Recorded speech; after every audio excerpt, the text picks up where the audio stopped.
Жаңсоолор менен түрдүү каражатты башкарууга мүмкүнчүлүк берген жаңы программа жана Европада дагы бир видео стриминг кызматы ишке киришет. Ушул жана башка технология жаңылыктары апталык клик берүүбүздө.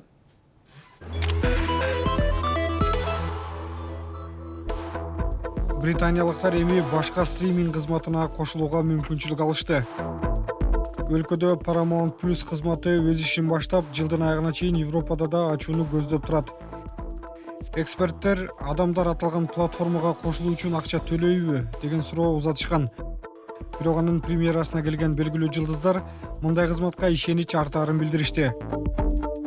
Түз алып көрсөткөн платформалар көбүрөөк болсо жакшы болмок деп ойлойм. Себеби таланттуу адамдар көп. Бул аябай шыктандырат. Көптөгөн адамдар таланттын элге көрсөтө алмак.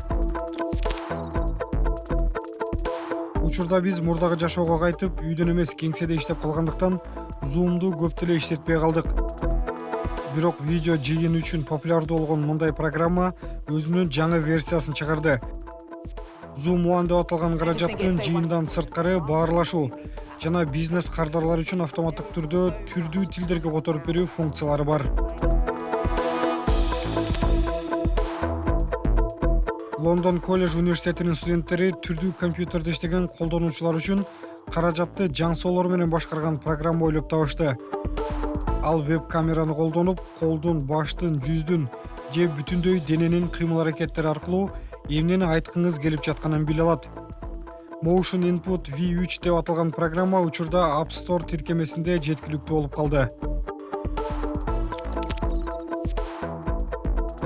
Twitter 2500 сөз жазып, билдирүүлөрдү бөлүшүүгө жол ачкан жаңы функциясын сыноодон өткөрдү.